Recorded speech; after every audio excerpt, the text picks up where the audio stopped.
உங்க கேள்வி கேளுங்க சார் ஸ்ரீதர் சார்.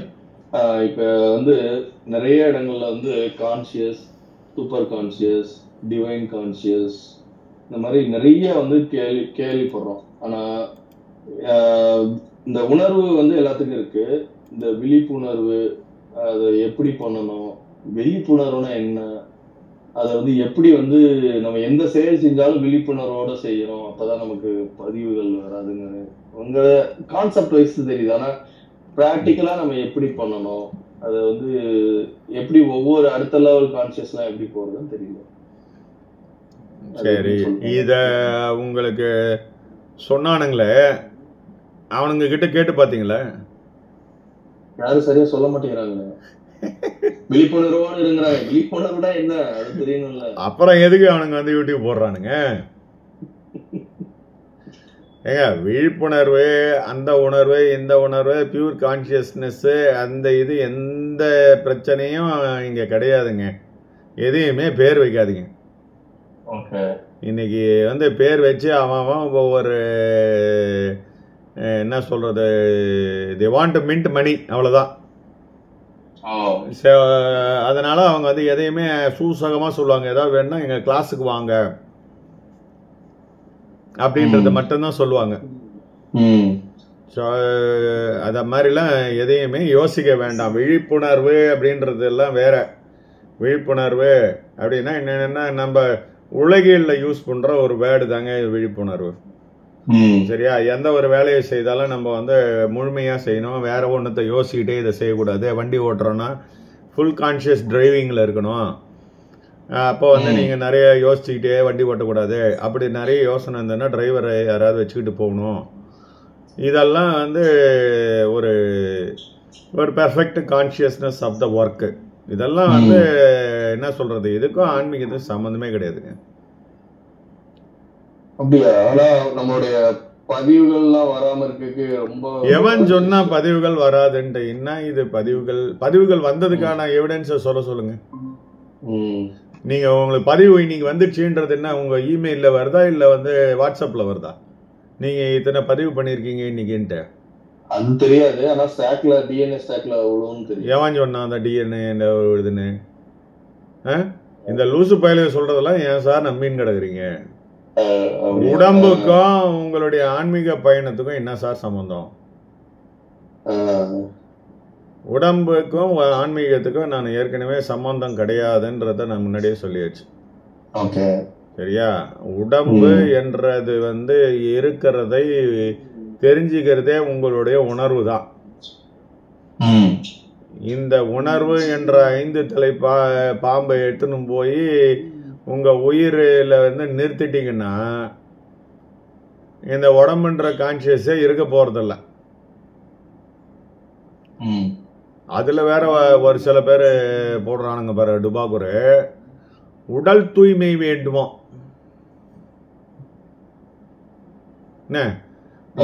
உடல் தூய்மை வேண்டுமா? உங்க கர்மா கிளின்சிங்லாம் அதுல தான் பண்ண முடியுமா? உடல் தூய்மைன்னா என்னன்றது எனக்கு ஒன்றும் புரியல. எப்படி நீங்க உடலை தூய்மையாக்குவீங்கன்னா அடிச்சு ரின் சோப் போட்டு துவைப்பீங்களா? இந்த மாதிரி பண்ணிக்கிட்டு இருந்தா நம்ம என்னங்க பண்றது? நாம உடம்பையே மறந்துருன்னு சொல்றோம். அப்புறமேட்டா என்ன உடல் தூய்மையா இருந்தான்னா, அசிங்கமா இருந்தான்னா, சாக்கடையில தான் இருந்தான்னா என்ன கிடக்குது? அது மாதிரி வந்து இந்த மாதிரி உணவுகள் சாப்பிடுவதற்கு மட்டுமே இறைவன் ஆழ்வார் அப்படின்ற வேலையெல்லாம் வந்து பியூர்லி டுபாகூர். Don't believe. இந்த உணவு பழக்கம் என்பது வந்து உங்களுடைய ஒரே நிமிஷம் இல்லை இருங்க. ஹலோ, என்னப்பா பேஷண்டா? எத்தனை பேர் இருக்காங்கப்பா? அப்பா இன்னைக்கு சொல்லிடுங்க கொஞ்சம். நான் வந்து வெளியே வந்துட்டேன், அதனால சார் வந்து நாளைக்கு தான் வருவார் அப்படின்றத கொஞ்சம் சொல்லிடு பாப்பா. ஓகேவா? ஆமாம், ஏன்னா இப்போ நான் சென்னை கிளம்பிட்டேன், கொஞ்சம் அப்புறம் வருவார்னு சொல்லுங்கள். நாளைக்கு தான் வருவார், இன்னைக்கு நான் வந்து புதுசாக வந்திருக்கேன், இப்போ தொடச்சி வைக்கிறதுக்காக வந்தேன். அதை நீங்கள் வந்து நாளைக்கு வாங்க. இப்போ தானே வந்தாங்க உங்களா? ஜஸ்ட் இப்போ தானே வந்தாங்க. அவங்ககிட்ட சொல்லிவிடு, நாளைக்கு சாயந்தரம் 7:15 வர சொல்லிட்டேன். ஓகே. ம்.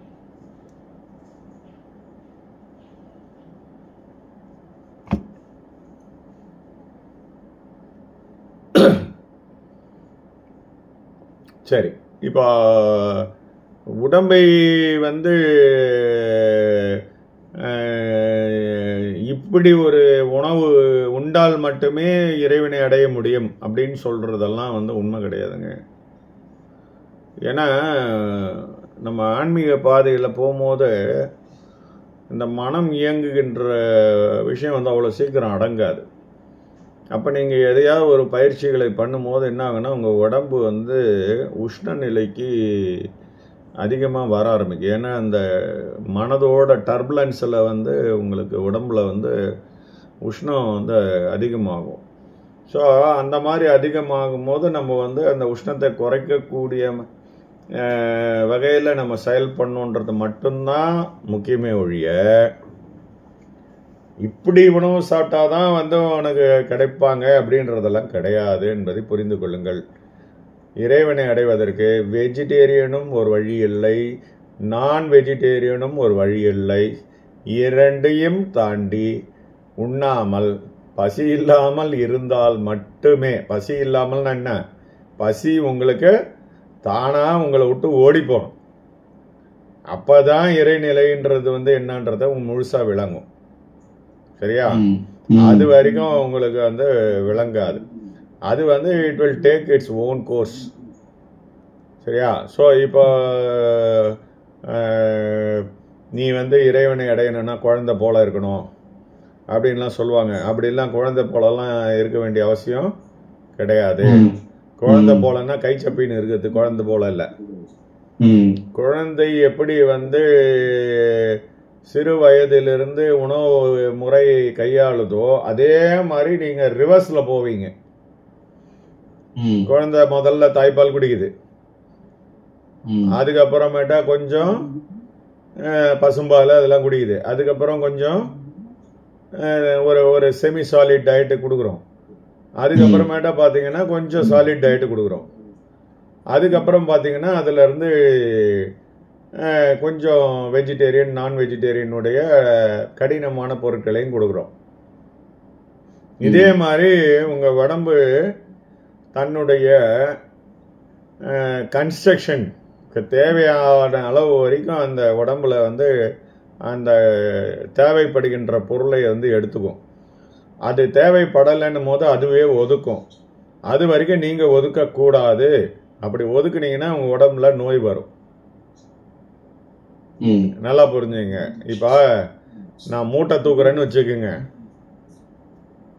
நான் வந்து 2 இட்லி சாப்பிட்டா பத்துமா? அப்ப என்ன வந்து குறைவா சாப்பிடு, அப்பதான் இறைவனை வந்து அடைய முடியும், உபவாசம் இரு, நீ வந்து பட்னியாரு, இப்படி எல்லாம் சொன்ன நான் எப்படி வேலைக்கு போறது? ஸோ அவருக்கு வேலைக்கு தகுந்த மாதிரி அந்த ஃபுட்டு ரொம்ப அவசியம். புரியுதுங்களா? இப்போ மசில் வச்சு வேலை செய்யறவங்களுக்கு மசில் ஸ்ட்ரென்த்தை இன்க்ரீஸ் பண்ற மாதிரி ஃபுட்டு பண்ணாதான் அவங்களால வேலை செய்ய முடியும். இதே வந்து ஒன்லி கம்ப்யூட்டரு அப்படியே வந்து உட்கார்ந்து இருக்கவங்கன்னா, செடன்டரி ஒர்க்கில் இருக்கிறவங்களுக்கு அந்த தகுந்த மாதிரி உணவு கொடுக்கலாம். ஸோ இரவு நேர வேலைகளை செய்கிறவங்க இருக்காங்க, பகல் நேரத்தில் இல்லாமல் நைட்டு இந்த ஐடி ஃபீல்ட்லாம் இருக்காங்க, அவங்களுக்கு நைட்டு முழிச்சிட்டு இருக்கும்போது அதிகமாக அசிடிட்டி அதிகமாக வரும். அதனால் அவங்களுக்கு கொஞ்சம் வந்து பிளாண்ட் டயட், அதாவது காரம் இல்லாத உணவுகள் சாப்பிட்டா நல்லது. சரியா? இப்படித்தான் நீங்கள் பிரிச்சுக்கணுமே ஒழிய கடவுளுக்கும் உணவிற்கும் சம்பந்தம் இல்லை. உணவினால் ஒருத்தன் வந்து சாத்வீக குணமாகவும், உணவினால் ஒருத்தன் வந்து ரஜோ குணமாகவும் தமோ குணமாகவும் இருப்பது அப்படியெல்லாம் வந்து யோசிக்கவே யோசிக்காதீங்க. இப்ப நீங்க வள்ளலார் வந்து ஜீவகாருண்ய ஒழுக்கத்தை பத்தி சொல்லி இருக்காரு. இப்ப திருவள்ளுவரே எடுத்தாலுமே புலால் மறுத்தலை பத்தி சொல்லி வலியுறுத்தி. Very good, very good. அதுக்கப்புறம் இதுல திருமூலர் எழுதுற திருமந்திரத்திலையும் ஏம நியம விதிகள்லயும் இந்த மாதிரி புலால் சாப்பிட்றது வந்து பேசிக்கான ஏம நியம விதிகள்லாம் சொல்லியிருக்கிறேன். அதுதான் இப்ப நான் சொல்லிக்கிட்டு இருக்கிறேன். புலால் மறுத்தல்னா என்ன? புலால் என்பது ஒரு உடம்பு. அது எறும்பு மாதிரி இருந்தா கூட அது பேர் உடம்பு தான். அப்ப நீங்க சாப்பிட்ற தானியம், அப்ப சாப்பிட்ற செடி கொடி இதெல்லாம் வந்து இப்ப வந்து புலால் இல்லையா? புலால்னா இவங்க கொலோக்கியல் லாங்குவேஜா பயன்படுத்துறாங்க. அவங்க வந்து அதை சூட்சமமா அந்த வேர்டுகளை யூஸ் பண்றாங்க. இல்ல இதுக்கு இந்த மாதிரி கேள்விகளுக்கு அதாவது ஜீவகாருண்ய ஒழுக்கத்துல வள்ளலாரு இப்ப வந்து செடி கீரை எல்லாம் இருக்குன்னா மேலாப்புல, அதாவது சார் ஒரு நிமிஷம், அது எனக்கு புரியுது. அப்போ மேலாக்க இருக்கிற ஒரு கையை மட்டும் பிடிங்கி சாப்பிடலாமா ஒருத்தரை? இல்ல மொத்தமா கொலை பண்ணாம ஒரே ஒரு கையை மட்டும் கட் பண்ணிட்டு சாப்பிடலாமா? இல்ல அப்படி கிடையாது. அதாவது அதுக்கு பாதிப்பு ரொம்ப, அதாவது வேரோட தான் பிடிங்கி சாப்பிடக்கூடாது, அந்த கிளையில உள்ள இதை மட்டும் கிள்ளி சாப்பிடுற மாதிரி சொல்லி. அதுதான் சார் நான் அதான் சொல்றேன், உங்களுக்கு அது மொழி தெரியல, அதனால அது வழியில கத்துறத உங்களால புரிஞ்சுக்க முடியல. ஓகே, பண்ணி கத்துது, அது தெரியுது உங்களுக்கு, அதனால அதனுடைய வலிக்குதுன்னு உங்களுக்கு தெரியுது. புரியுதுங்களா? அதுக்காக அதுங்களுக்கு மொழி இல்லைன்னா நினைக்க வேண்டாம். ஊன் உண்ணாமை அப்படின்னா என்னன்னா, ஊன் உண்ணுதலை முதல்ல நிறுத்தணும் அப்படின்றது என்ன அப்படின்னா சூட்சமமான விஷயத்தன்றத புரிஞ்சுங்க. ஊன் என்றால் ஏதோ ஒரு பொருள், அது வந்து உடம்பு அப்படின்ன கூடிய ஒரு பொருளை நீ வாய்க்குள்ள போட்டுக்கிட்டனாலே அப்போ நீ வந்து என்ன சொல்றது, அந்த சுத்த தேகத்தை அடையவில்லைன்னு அர்த்தம். வள்ளல் பெருமான், இதே வள்ளல் பெருமான் வந்து இந்த சூட்சமத்தில் என்ன சொல்லியிருக்கிறாருன்னா, அகாரமும் உகாரமும் சேர்ந்தது முதல் படி. அகாரம்னா உங்களுடைய உயிரும் உடலும் ஒன்று சேர்ந்தால் மட்டுமே நீ ஆன்மீகத்தின் முதல் படிக்கு வருவாய் என்றார்.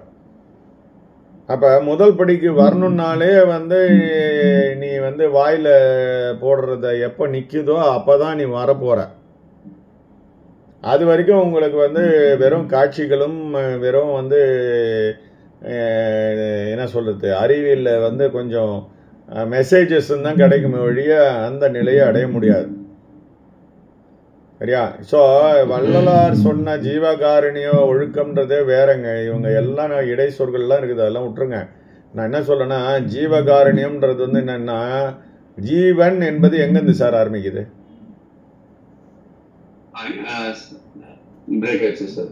இப்போ ஜீவன் என்பது எங்க இருந்து ஆரம்பிக்கிறது? உயிர்ல இருந்து. இல்ல, நான் கேட்கறது என்னன்னா, ஜீவகாருண்யம் பண்ணணும்னு சொல்லி இருக்கிறாரு. முதல்ல நீங்க ஜீவன் இல்லையா? அப்ப உங்களை விட்டுட்டு மத்ததுக்கெல்லாம் நீங்க ஜீவன் ஜீவன் நினைக்கிறீங்க.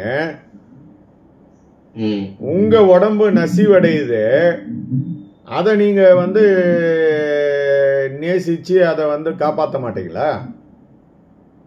உங்க உடம்பு ஏன் நசியுதுன்னு ஆராய்ச்சி பண்ண மாட்டீங்களா?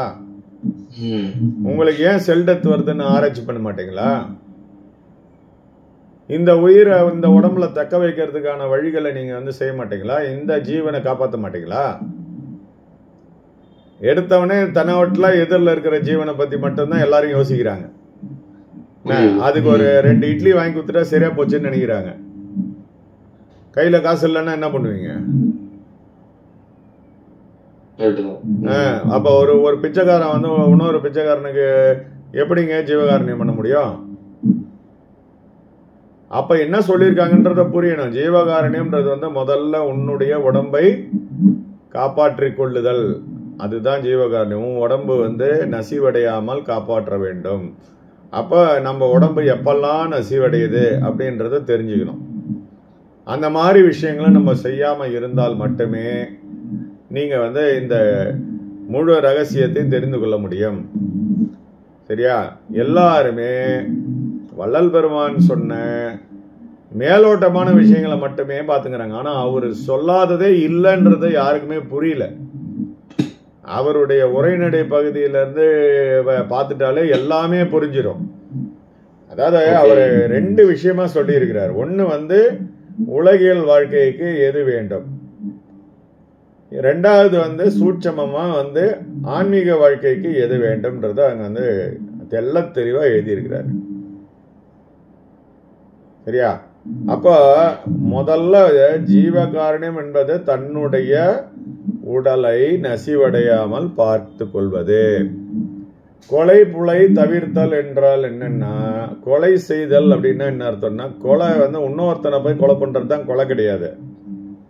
உன்னுடைய ஒவ்வொரு செல்லையும் நீ கொலை பண்ணி சாவச்சின்னு இருக்கிறேன்றத முதல்ல புரிஞ்சுக்கணும். உன்னுடைய உடம்பில் எப்பொழுது கொலை நடக்கும் அப்படின்றத நீங்க தெரிஞ்சுக்கணும். புரியுதுங்களா? புரியுது. ஸோ இப்போ ஆனந்த மருந்து என்ற பாட்டு நம்ம சொல்லும் போது இது கோபாவேசிகளுக்கு கிடைக்காதுன்ட்டார். மருந்து இது மருந்து, நல்ல மருந்து, நாத மருந்து, வைத்திய நாத மருந்து, ஆனந்த மருந்து, இது கோபாவேசிகளுக்கு கிடைக்காத மருந்து அப்படின்றார். அப்படின்னா என்ன அர்த்தம்? கோபம் என்பது உங்க உடம்ப என்ன பண்ணுது? நாசம் பண்ணுது.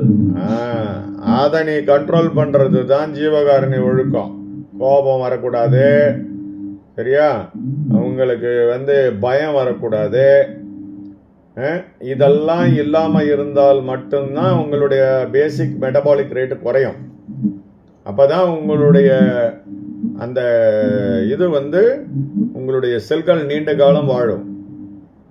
சரியா? அதனால எல்லாத்தையும் போட்டு குழப்பிக்காதீங்க. ரொம்ப ஈஸியா இருக்கிறதெல்லாம் மக்கள் இன்னைக்கு எடுத்து வச்சுக்கிட்டாங்க. அவங்க அறிவுக்கு ஏற்ற மாதிரி புரிஞ்சுக்கிட்டு அது தகுந்த மாதிரி வேலை பண்ணிக்கிட்டு இருக்கிறாங்க. சரியா?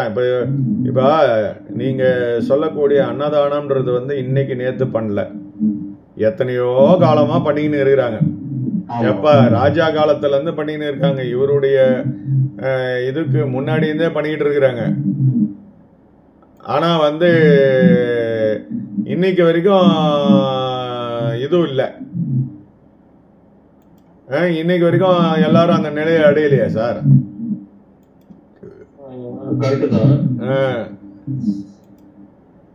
சரியா? இப்ப இதெல்லாம் நீங்க முக்கியமா பார்க்கணும். ஸோ எல்லாமே அவங்க சொன்னதை தப்பான முறையில் புரிய வச்சு, தப்பான முறையில் சொற்பொழிவுகளை பண்ணி, சரியா? அந்த மாதிரி சொற்பொழிவு பண்ணவங்க எல்லாரும் செத்து தான் போயிருக்கிறாங்க இன்னைக்கு வரைக்கும். சரியா? உண்மையான வள்ளலாருடைய வழியில் வந்தவங்களாம் சைலண்டாக எல்லா வேலையும் பார்த்துன்னு போயிடுவாங்க. அருமையாக ஜீவசமாதி அடைஞ்சிடுவாங்க. சரியா? நீங்க முதல்ல அறிவை பயன்படுத்தாதீர்கள். எல்லாத்தையும் நான் விட்டுருங்க தயவுசெய்து. நான் ரொம்ப வெரி ஷார்ட்கட் நான் உங்களுக்கு சொல்றேன். எல்லாரும் கொஞ்சம் தயவுசெய்து இதை உன்னிப்பா கவனிங்க. உங்களுக்கு எந்த ஒரு விஷயமும் தெரிய தேவையில்லை. புரியுதா? எந்த ஒரு விஷயத்தையும் எந்த ஒரு வித்தையும் தெரிய தேவையில்லை. ஒன்னே ஒண்ணுதான், கேள்வி அப்படின்றது வந்துடுச்சுனாலே அங்க ஆராய்தல்ன்றது வந்துடும். ஆராய்தல்னு வந்துருச்சுனாலே ஏதோ ஒரு பொருள் எதிரில் இருக்குதுன்னு அர்த்தம், அதுக்கான ஆராய்ச்சி நடக்குதுன்னு அர்த்தம். ஸோ கேள்வி என்ற ஒன்று உன்னுடைய மனதில் எப்பொழுதெல்லாம் எழுகின்றதோ அப்பொழுதெல்லாம் நீ இறைவனை விட்டு வெளியே வருகிறாய். ஸோ கேள்வி பதில் அற்ற இடமே இறைநிலையாகும். அதனால எந்த அனுபவத்தையும் யோசிக்காதீங்க. இப்போ நம்ம கதையா பேசுறதெல்லாம் கூட விட்டுருங்க. சிம்பிளான ஒரே வேர்டு, கேள்வி பதில் அற்ற இடம். அப்போ உங்களுக்குள்ள எல்லாத்தையும் தெரிஞ்சுக்கணும் அப்படின்லாம், நான் புரிஞ்ச பிறகுதான் நான் அந்த நிலையை அடைவேன் அப்படின்லாம் யோசிக்கவே வேண்டாம். எதையுமே நீங்க கேள்வியும் கேட்காம பதிலும் அங்க வராம அந்த மோன நிலையில உங்களால இருக்க முடிஞ்சது அப்படின்னா நீங்கள் அந்த நிலையை சீக்கிரமாக போய் அடைஞ்சிருவீங்கன்னு அர்த்தம். வாசி யோகம் பண்ணணும்னு அவசியம் இல்லை, தியானம் பண்ணணும்னு அவசியம் இல்லை, நீங்கள் சொல்கிற மாதிரி அன்னதானம் பண்ணணும்னு அவசியம் இல்லை, எந்த விஷயங்களுமே தேவையில்லை. ஒரே இடம், கேள்வி பதில் அற்ற இடம். உங்களுக்குள்ள கேள்வி எழுந்ததுன்னா அது வேண்டாம், எனக்கு எதையும் தெரிஞ்சிக்க விரும்பலை அப்படின்னு சொல்லி அந்த கேள்வியை ரிவர்ஸ் அடிச்சுட்டு கம்முன்னு இருங்க. 10 தடவை ரிவர்ஸ் அடிச்சிங்கன்னா அதுக்கப்புறம் கேள்வியே எழும்பாது. ஸோ உலகத்தில் நீங்கள் எதை பற்றியும் கேள்வியே கேட்க வேண்டியதே இல்லை. நீங்கள் தான் வந்து என்ன சொல்கிறது, எனக்கு உலகம் வேணான்னு சொல்லிட்டீங்க, அப்புறம் உலகத்தில் என்ன நடந்தால் உங்களுக்கு என்ன? ஆக்சுவலா வித்தியாசமான பதில் கரெக்டாவும் இருக்கு. ஆனா எல்லாரும் என்ன சொல்லுவாங்கன்னா, உனக்கு கேள்வி ஞானம் இருந்தாதான் நீ மேல அடுத்த லெவலுக்கு போக முடியும்னு சொல்லியிருக்காங்க சார். அதுதான் சார் சொல்றேன். இதெல்லாம் வந்து சார் இப்போ நீங்க ஏன் சார் எனக்கு ஃபோன் பண்றீங்க? கேள்வி கேட்கறதுக்கு தானே சார். ஆமா. இப்போ உங்களுக்கு கேள்வியா வரலன்னா நீங்க யாருக்கு சார் ஃபோன் பண்ண போறீங்க? யாருக்கும் பண்ண போறது. அப்புறம் எனக்கு எப்படி சார் வருமானம் வரும்? என்ன சார் இது? நான் ஒரு பெரிய ஆளா காட்டின்னு உங்களுக்கு வந்து பதில் சொல்லி இருந்தா தானே சார் நீங்க எனக்கு துட்டு கொடுப்பீங்க. கிளாஸ் நடத்துறேன்னா சும்மாவா? சொல்லுங்க. ஏதோ ஒரு பொய்ய நான் சொல்லிக்கினே இருக்கணும், அப்பதான் நீங்க நான் கஸ்டமர்ஸை மெயின்டைன் பண்ண முடியும். இது வரைக்கும் அவங்க வந்து இத்தனை கிளாஸ் அட்டன் பண்ணன்னு சொல்றாங்களே, யாராவது ஒருத்தர் என்னுடைய கிளாஸ் அட்டன் பண்ணி இத்தனை பேர் வந்து இந்த வருஷத்துலேருந்து இந்த ஜனவரி மாதத்துலேருந்து இந்த டிசம்பர் மாதம் வரைக்கும் இத்தனை பேர்கள் ஜீவசமாதி அடைந்துள்ளார்கள் எவனாவது கொடுத்துருக்காங்களா? ஸ்டாட்டிஸ்டிக்கல் டேட்டா கொடுத்துருக்காங்களா? அப்புறம் என்ன நீங்க சொல்லி தரீங்க? இப்போ ஐஏஎஸ்க்கு ட்ரைனிங் கொடுக்குறவங்களாம் என்ன சார் சொல்றாங்க? உடனே ஒரு பெரிய அவங்களுடைய வெப்சைட்ல போய் பார்த்தீங்கன்னா என்ன 2015 இத்தனை பேர் ஐஏஎஸ் ஆனார்கள், 2016 இத்தனை பேர் ஐஏஎஸ் ஆனார்கள், இந்த வருஷம் இத்தனை பேர் வந்து ஐஏஎஸ் லிஸ்டில் வந்து செலக்ட் ஆயிருக்கிறார்கள் போட்டோட போடுறானா இல்லையா? அத மாதிரி ஏன் நீங்க போட மாட்டீங்க? இதை பாரு, இவர் ஜீவசமாதி அடைஞ்சிட்டாரு, இவர் ஜீவசமாதி அடைஞ்சிட்டாரு, நான் தான் சொன்னேன், நான் சொல்லி தான் அவர் ஜீவசமாதி அடைன்னு எவனாவது போட்டிருக்கானா? அதெல்லாம் டுபாக்கூர்லாம் சொல்லக்கூடாது. உனக்கு தைரியமா தான் நீ நேரா சொல்லணும், இவன் என்னுடைய மாணவன் அப்படின்னு வந்து ஒரு நோட்டீஸ் போர்டு போடணும், சரிங்களா? இல்லைன்னா உங்களுடைய வெப்சைட்ல ஸ்டாட்டிஸ்டிக்கல் டேட்டா போடணும், சரியா? என்ன வேணா அந்த சொல்ற குருவே இறந்து போயிடுறாரு சார். அதை தானே சார் ஏற்கனவே சொல்லிக்கிறாங்க, குருவும் சேர்ந்து குருட்டாட்டம் போட்டு குழியில் விழுந்தது, கூடவே சிஷியனும் விழுந்து இறந்தான்னு அந்த காலத்துல இருந்து அகத்தியர் பாடி இருக்கிறாரு. இப்ப மட்டும் இந்த ஆளுங்க இல்ல, அப்போத்துல இருந்து இருக்கிறாங்க, சரியா? நமக்கு அதெல்லாம் வேண்டாம். நம்ம வந்து உண்மையை கத்துக்கணும் அப்படின்னா ஒரே வார்த்தை தான், உனக்கு என்னைக்கு எதை பத்தியும் தெரிஞ்சுக்க வேண்டாம் அப்படின்னு ஒரு கான்ஃபிடென்ட் வருதோ அன்னைக்கு நீ அடைஞ்சிருவ. அவ்வளவுதான், வேற எதுவுமே தேவையில்லை. இதுதான் வந்து கிரேட் சீக்ரெட். இதுதான் சும்மா இரு சுகமாயிரு. இப்ப எதையும் தெரிஞ்சுக்க வேணும்னா என்ன பண்ண போறீங்க? சும்மா தானே இருக்க போறீங்க. ஏதோ வெளியில சத்தம் கேட்குதுன்னா நம்ம போய் கதவை திறந்து பார்க்கணும், அப்போ ஒரு வேலை செய்யணும். சத்தமா எனக்கு எதுவுமே கேட்கலையே, அதை பத்தி எனக்கு கவலை இல்லை, ஏதாவது இருந்துட்டு போட்டோன்னு கம்முன்னு இருந்துட்டீங்கன்னா நீங்க வேலையே செய்ய தேவையில்ல, அங்க போக தேவையில்ல. புரியுதுங்களா? அந்த மாதிரி உங்களுக்குள்ளேயே நீங்க இருந்து இருந்து இருந்து பழகிடுவீங்க. எப்ப பழகுவீங்கன்னா கேள்வி பதில் அற்ற இடமாக இருக்கின்ற இடத்தில் இருந்தால் நீங்கள் உங்களுடைய இருப்பிலேயே இருக்கிறீர்கள் என்பது அர்த்தம். சுயம் அப்படின்ற இடத்துல நீங்க இருக்கிறீங்கன்னு அர்த்தம். அதை தவிர்த்து பெருசா நீங்க வந்து எந்த முயற்சியும் பண்ண தேவையில்லை. எதுவா இருந்தாலும் நான் முயற்சி பண்றது தானுங்க அப்படின்னு தானுங்க ஒரு நினைப்பு வருது. இப்போ டு பி சிம்பிள், நான் என்ன சொல்றேன்னா, உங்ககிட்ட ஒரு லட்டு கொடுக்குறேன். இப்போ நீங்க என்ன நினைக்கிறீங்கன்னா, சார் வந்து நமக்கு ஒரு லட்டு கொடுத்தார் அப்படின்ற ஒரு ஃபைனல் கன்க்ளூஷன் உங்களுக்குள்ள வருமா வராதா?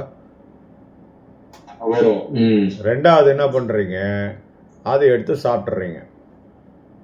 இப்போ என்ன ஃபைனல் கன்க்ளூஷன்? லட்டு சாப்பிட்ட பிறகு நான் லட்டு சாப்பிட்டேன் அப்படின்ற ஒரு நினைப்பு வருமா வராதா? கண்டிப்பா. ஸோ இந்த 24 மணி நேரத்தில் இருக்கிற அத்தனை செகண்டும் நீங்கள் வந்து ஏதாவது ஒரு கன்க்ளூஷனுக்கு வந்துக்கிட்டே இருக்கிறீங்கன்றது தான் அர்த்தம். ஸோ ஒரு ஒரு செகண்டும் நீங்கள் நினச்சிக்கிட்டே இருக்கிறீங்கன்னு தான் அர்த்தம். புரியுது? இப்போ நான் ஏதோ உங்ககிட்ட பேசுகிறேன் அப்படின்ற ஒரு நினைப்பு உங்களுக்கு இருக்குதானே? இப்போ நான் மீட்டிங்கில் உட்காந்துங்கிறேன்ற உங்களுக்கு ஒரு நினைப்பு இருக்குதானே? இதெல்லாம் ஒரு நினைப்பு தானே? அதுதானே ஃபைனல். நீங்கள் வெளியே என்னென்னமோ பார்க்குறீங்க, அதெல்லாம் விட்டுருங்க. உங்களுக்குள்ள என்ன நடக்குதுன்னா கடைசியா வந்து நான் இருக்கிறேன், இந்த இடத்துல இருக்கிறேன், இப்படி இருக்கிறேன், இந்த கலர் ட்ரெஸ் போட்டிருக்கிறேன், இந்த மாதிரி கண்ணாடி போட்டிருக்கிறேன், இப்படி எல்லாமே வந்து உங்களுக்கு வந்து வந்துக்கிட்டு தானே இருக்குது. அப்போ நீங்க ஒரு ஒரு ஒரு ஒரு செகண்டும் என்ன பண்ணிட்டு இருக்கீங்க? நினைக்கின்ற வேலையை மட்டும் தான் செய்யறீங்க. இததான் செவ்வாக்கியர் சொன்னாரு, நினைப்புமாய் மறைப்புமாய் நின்ற மாய்கையை நினைக்கிலேன் மறக்கிலேன் மாய்கை மாய்கை மாய்கையே. இது புரியுதா? அதாவது எந்த நேரமும் நீங்க நினைச்சுக்கிட்டே இருக்கிறீங்க, சரி நான் இப்போ லட்டு சாப்பிட்டேன்ற நினப்பு வந்துடுச்சு உங்களுக்கு, அடுத்ததான் நான் வந்து ஒரு ஜாங்கிரி கொடுக்குறேன். இப்போ என்ன வரும் உங்களுக்கு? சார் ஜாங்கிரி கொடுத்தாரு அப்படின்ற நினப்பு தானே வரும். அப்போ அதுக்கு முன்னாடி இருந்த லட்டு சாப்பிட்ட நினப்பு எங்கே போச்சு? பழைய நினைப்பு இல்லை, அது மறைஞ்சிடுச்சு.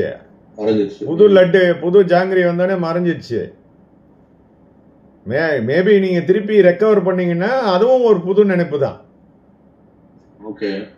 ஸோ இத மாதிரி ஒன்றுத்தையும் நீங்க நினைச்சுக்கிட்டே தான் இருக்கிறீங்க. இந்த மாதிரி எனக்கு கிடைச்சது, போச்சு, வந்துச்சு அப்படின்னு. இப்ப எதையுமே நினைக்காதீங்க. Don't come to any conclusion. அப்படி இல்லாம இருக்க முடியாது சார். நான் சொல்றது வந்து ஆன்மீக பாதைக்கு. முதல்ல இருந்தே நான் சொல்லிட்டு இருக்கிறேன், ஆன்மீக பாதை வேற, உலக பாதை வேறு. உலகத்துல நீங்க இப்படிதான் இருந்தாகணும், ஆனா ஆன்மீகத்துல இப்படிதான் இருந்தாகணும். உங்களுக்கு எது முக்கியமோ அதை நீங்க தேர்ந்தெடுத்துக்கணும். இங்க நினைப்பு என்ற ஒன்றும் மறைப்பு என்ற ஒன்றும் தான் வாழ்நாள் முழுவதுமாக நடந்து கொண்டிருக்கிறது என்பதுதான் உண்மை. இதை தவிர வேற எதுவுமே இங்க நடக்கலன்றதுதான் உண்மை. இத ரெண்டுத்தையும் நிறுத்திட்டீங்க. நினைக்கவும் இல்லை நானு, மறக்கவும் இல்லை நானு. நான் மறந்துட்டேன்னு சொல்றது ஒரு நினைப்பு தானே. அதையும் யோசிக்க வேணாம், இதையும் யோசிக்கணும். ரெண்டுமே இல்லாம ஸ்டாண்ட் ஸ்டில். இதுதான் பி ஆன் திஸ் மூமெண்ட். இதுதான் நீங்க சொன்ன நிரந்தர ஆனந்தத்திற்கான வழி. இன்ப துன்பங்களிலிருந்து விடுபட்டு நிரந்தர ஆனந்த நிலையில் இருக்கிறதுக்கான ஒரே வழி நினைப்பும் மறப்பும் மற்ற நிலையில இருப்பது தான். சரி, இப்ப நினைப்பும் மறப்பும் மற்ற நிலையில இருந்தீங்கன்னா நீங்க எப்படி இருப்பீங்க? நல்லா நெத்தியில வந்து பளபளன்னு பட்டை அடிச்சு குங்குமம் வச்சு நல்லா வந்து சந்தனம் போட்டு பெரிய ருத்ராட்ச மாலை போட்டு அப்படி ஒரு சந்தனம் எல்லாம் பூசின்னு இருப்பீங்களா? இருக்க மாட்டோம். அடுத்த கேள்வி அதுதான் நிக்குது. இப்போ அந்த மாதிரி இருக்கிறவங்க எல்லாம் வந்து தன்னை உணரவில்லைன்னு அர்த்தம். சரி சார், இதுலயே சாரி, இப்ப நீங்க சொல்ற மாதிரி இப்ப அந்த மாதிரி நினைவு இல்லாதவங்க வந்து இந்த அழுக்கு படிஞ்ச இல்ல தன்னை மறந்த நிலையில இருப்பாங்கன்னு சொல்றோம். ஆனா வள்ளலார் பார்த்தோம்னா அவர் ஒரு நிலை அடைஞ்ச பிறகு கூட அவரு ஸ்டாண்ட் அண்ட் ஸ்டடியா தான் நின்னாரு. கட்டாயமா, அதுல ஒன்றும் தப்பு இல்லை. அதாவது ஏன் 10 நாள் உள்ள போனாரு அதை சொல்லுங்க. ஏன் இவ்வளோ விஷயங்களை வெளிப்படையா செய்தவர் அந்த உள்ள போய் பூட்டின்னு 10 நாள் என்ன பண்ணாரு? சிவபெருமானோட கலந்துட்டாரு. அப்போ ஏன் நீங்க வெளியே உட்காந்து கலக்க வேண்டியது தானே, ஏன் ரூம்குள்ள போய் பூட்டிக்கணும்? அது சொல்லுங்க சார். இத்தனை நாளா நீங்க எல்லாத்தையுமே வந்து வெளியில தானே சார் சுத்திட்டு இருந்தீங்க. நீங்க பாட்டு எழுதுனதெல்லாம் எங்க சார் எழுதுனீங்க? ஓப்பனா வந்து ஒருத்தர் வீட்டில் உட்காந்து எழுதுறீங்க, இல்லை எங்கேயோ உட்காந்து எழுதுறீங்க, ரைட்டு. இதெல்லாம் எழுதும் போது நீங்க ஏன் வந்து இந்த நேரத்தில் மட்டும் உள்ள போய் கதவை சாத்துக்கிறீங்க? ஏன்? சரியா? அதெல்லாம் விட்டுடுங்க. அதெல்லாம் நிறைய விஷயங்கள் இருக்கு. அதெல்லாம் அந்த காலத்து சூழ்நிலை எப்படி இருந்தது, அதற்கான எதிர்ப்புகள் எவ்வளோ இருந்தது, இதெல்லாம் இருக்குது. சரியா? அவருடைய வாழ்க்கை முறையை பற்றி தயவு செய்து அலசாதீங்க. வள்ளல் பெருமான் மாதிரி ஒரு ஒண்டர்ஃபுல் சூப்பர் சயின்டிஸ்ட் வந்து ரீசண்ட் காலத்தில் யாருமே நம்மளுக்கு கிடைக்கல. அவராச்சும் நம்மளுக்கு எல்லாத்தையும் சொல்லிட்டு போனாரேன்னு சந்தோஷப்படுது. ஆக்சுவலா இன்னைக்கு காலையில எனக்கு மைண்ட்ல இப்படிதான் வள்ளலாறு, ரமண மகரிஷி, இப்ப ஐயா வைகுண்டர், இந்த மாதிரி ஆளுங்களை எல்லாருமே பல நிலைகள் கடந்துமே அவங்க அமைதியா தான் இருந்தாங்க. அந்த பித்து பிடிச்ச மாதிரியோ இல்ல வேற மாதிரி நிலைகளோ யாரும் போல, எல்லாத்தையும் கரெக்டா சார். பித்து பிடிச்ச நிலை இல்ல சார், அதுதான் சார் தெளிவான நிலை. ரமணர் இருந்தாரு, எல்லாம் இருந்தாங்க, ரைட்டு. நான் சொல்ற ஒரே ஒரு விஷயம்தான். நான் கேட்கறது என்னன்னா, நான் வந்து வாயை மூடி மௌனமா இருந்தாலும் ஏன் எதிர்க்கல ஒரு பொருள் இருக்குது, அதை நான் புரிஞ்சுக்கிறேன் தெரிஞ்சுக்கிறேன்னு ஆயிடுச்சுனாலே நீங்க அந்த நிலையை அடையலன்றது தான் அர்த்தம். நீங்க 1000 பேசினாலும் சரி. நீ இந்த ஊருக்கு வரும்போது ஒரு சூட்கேஸ எடுத்துட்டு வந்த, அந்த சூட்கேஸோட போனா மட்டும்தான் நீ திரும்பி வர மாட்டே, இல்லைன்னா மறுபடியும் சூட்கேஸ் கொடுத்து கீழே அனுப்புவாங்க. ஓகே. ஸோ மறுபிறவி உண்டு. சரியா? மறுபிறவி உண்டா இல்லையான்றத வந்து அடுத்த விஷயம், அதை நம்ம ஆலோசிக்க வேணாம். நான் சொல்றது என்னன்னா, வந்த வழியே நீ திரும்பி போ, அவ்வளவுதான். இந்த உருவம் வந்து அருவமா மாறிச்சா சொல்லுங்க எனக்கு. உருவமா மாறிடுச்சா? நான் இன்னைக்கு பார்த்துன்னு இருந்த உருவம் ஒரு ஆளை பார்த்துட்டு இருக்கேன்னு வச்சுக்கோங்க. இப்ப அவர் வந்து செத்துட்டாரு, அவரை வந்து சமாதியில வச்சுட்டாங்க, அவர் வந்து ஜீவ சமாதி அடைஞ்சிட்டாருன்னு வச்சுக்கோங்க அப்படின்னு சொல்றாங்க. அவரை வந்து ஒரு ஜீவ சமாதியில வச்சுட்டாங்க. இப்போ அவர் அருவுருவமா ஆயிட்டாரா? அதுக்கப்புறமேட்டா அரூபமா ஆயிட்டாரா? இல்ல. அப்புறம் வந்து இத வந்து சொல்றதுல என்ன நியாயம்? அதாவது இந்த ரியலிஸ்டிக்கா செய்திருக்கவங்க நிறைய பேர் இருக்கிறாங்க. வள்ளல் பெருமான் செய்த ஒரே ஒரு விஷயம் என்னன்னா, பூமிக்கு மேல செய்துட்டார். நிறைய சித்தர்களுடைய வழியில வந்து அவங்க பூமிக்கு அடியில செய்திருக்காங்க அதை. ஸோ அது பேர் மாற்றி பிறத்தல்னு பேரு. அந்த மாற்றி பிறத்தல்ன்றது தான் வந்து இறைவனோட கலத்த ஒரு விஷயம். அது வந்து அவங்க செய்திருக்காங்க. எல்லாருடையும் ரெண்டுமே ஒரே வழிதான். ஆனால் என்னென்ன, இவங்களும் தான் அந்த உடம்ப வந்து எடுத்துன்னு போயிடுவாங்க. வள்ளல் பெருமானும் உடம்பு எடுத்துன்னு போயிட்டாரு, ஜீசஸும் உடம்பு எடுத்துட்டு போயிட்டாரு. சரியா? அந்த 3ஆம் நாள் வந்து அந்த கதவை தள்ளி விட்டுட்டு அங்க வந்து ஒரு பெரிய லைட் வருது. அப்ப அவருடைய அங்க துணி மட்டும்தான் இருக்குது வழி, அவருடைய உடம்பு இல்லை. ஓகேவா? ஸோ ஒளி உடம்பை அவர் அடைந்தார்ன்றதுக்கு இதெல்லாம் ஒரு சாட்சி. ஓகே. சரியா? இந்த மாதிரி வந்து நிறைய இருக்குங்க. எல்லாமே வந்து இப்போ நீங்கள் பார்த்தீங்கன்னா, திருப்போரூரில் சிதம்பரம் சுவாமிகள் வந்து ஜீவசமாதி அப்படிலாம் எதுவுமே இல்லாமல் வெறும் அப்படியே டக்குன்னு வந்து அவர் உட்காந்து இந்த இடத்துல இருந்து மறைஞ்சிட்டார். அவ்வளோதான். அவர் ஒளியாயிட்டார், அவ்வளோதான். ஸோ இந்த மாதிரி அடைந்தவர்கள் எவ்வளோ பேர் இருக்கிறாங்க. சொல்லிட்டு போகிறவங்க, சொல்லாமல் போகிறவங்க, அது இறைவனால் காட்டப்படுகின்றவர்கள், இறைவன் காட்டாமல் இருக்கிறவர், இதெல்லாம் எவ்வளோ இருக்கு. வள்ளல் பெருமானே என்ன சொல்றாரு, இறைவன் என்னை காட்டி கொடுத்து விட்டாருன்னு தான் சொல்றாரு. அதனாலதான் அவர் வந்து அந்த எல்லாமே வெளியில வந்துருச்சு. வேற வழி இல்லாம அவர் பாட்டு எழுதுறாரு, எல்லாமே பண்றாரு, எல்லாமே இருக்குது. சரி, பாட்டு எழுதுறதுக்கு முன்னாடி அவர் எல்லா அனுபவத்தையும் அனுபவிச்ச பிறகு தானே எழுதுறாரு. நீங்க அந்த 6ஆம் திருமுறையில இருக்கிறது அனைத்து விஷயங்களும் அனுபவங்க. நீங்க வெறுமன வந்து மனப்பாடம் பண்ற வேலையெல்லாம் வச்சுக்கிட்டீங்கன்னா பிரயோஜனம் கிடையாது. ஆமா, எல்லாமே அருட்பெருஞ்சோதி அருட்பெருஞ்சோதி அருட்பெருஞ்சோதி தனிப்பெரும் கருணை அருட்பெருஞ்சோதின்றதுமே ஒரு அனுபவம். எல்லாரும் இன்னைக்கு வந்து மந்திரமா ஜபிச்சிட்டு இருக்காங்க. அது அவங்களுடைய விஷ், அது ஓகே. ஆனா உண்மை வந்து அது ஒரு அனுபவம். ஒவ்வொருத்தரும் தனி மனிதனுடைய இஷ்டப்படி அவங்க எப்படி வேணாலும் இருந்துக்கலாம், எதை வேணாலும் யூஸ் பண்ணிக்கலாம். ஆனா என்னை பொறுத்த வரைக்கும் என்னன்னா, அந்த அருமையான வார்த்தைக்கு அனுபவம் என்ற உண்மையை அதே வள்ளல் பெருமான் உணர்த்தினார். அதை வந்து காட்டி கொடுத்ததுனால தான் நான் கான்ஃபிடென்ட்டா சொல்றேன். இல்லைன்னா நான் சொல்றதுக்கு கஷ்டம். சரியா? ஸோ இந்த மாதிரி வந்து பல விஷயங்கள் இருந்துகிட்டே தான் இருக்கு. சரியா? நான் என்ன சொல்றேன்னா, எல்லாருமே ரொம்ப இந்த உலகியல்ல இருக்கிறவங்களால வந்து நம்ம ரொம்ப உள்ள போக முடியாது. நீங்க ரொம்ப உள்ள போனீங்கன்னா வந்து உங்களுடைய எல்லா விஷயங்களும் தடைப்படும்ன்றது தான் நான் வந்து ஏற்கனவே சொல்லிட்டேன். சரியா? அதனால நீங்க வந்து பெட்டர் நீங்க வந்து இதை தாண்டின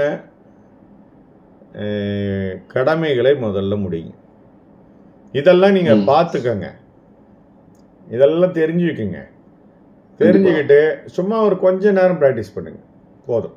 கொஞ்ச நேரம் நீங்க வந்து இந்த நினைப்பு இல்லாம இருந்து பாருங்களேன், உங்களுக்கு எவ்வளவு ஆனந்தமா இருக்குதுன்னு தெரியும். இருந்து பார்த்தா தான் தெரியும். எதையுமே வந்து முடிவே பண்ணாதீங்க.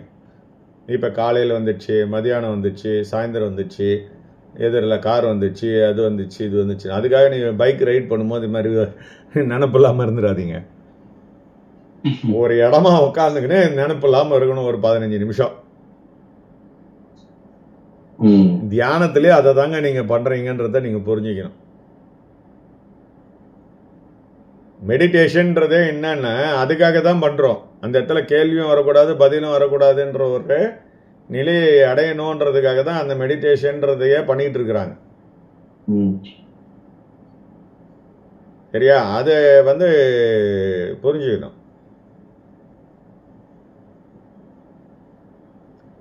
ஸோ இப்போ எல்லாத்தையும் நம்ம திருப்பி திருப்பி திருப்பி திருப்பி பழையபடி நம்ம வந்து யூடியூப்ல என்னென்னலாம் போடுறானோ எல்லாத்தையும் பார்த்துன்னு அவன் சொல்றதெல்லாம் கேட்டுக்கிட்டு எல்லாம் அது எனக்கு தெரியாது, அது உங்க விருப்பம். குப்பை சேர்றதெல்லாம் ஒண்ணுமே கிடையாது சார். இப்போ ஒரு நிமிஷத்துல மனசை நிறுத்துறீங்க அப்படின்னா அப்ப உங்க மனசுல இருந்த குப்பைகள்லாம் ஓடி போச்சுன்னு அர்த்தம் கிடையாது. திரும்பி வந்துடும் எல்லாமே. சரியா? ஏன்னா இந்த விஷயத்துல நீங்க என்ன பண்றீங்க அப்படின்னு கேட்டீங்கன்னா, மனம் என்ற ஒன்று ஒரு ஸ்டோரேஜில் உட்காந்துங்குது. அந்த ஸ்டோரேஜ் வந்து உங்க உடம்புக்கு ரீச் ஆகாம கட் பண்றீங்க அந்த ஒரு நிமிஷம். அதனால உங்களுக்கு வந்து அந்த எண்ணமற்ற நிலையில இருக்கிறீங்க.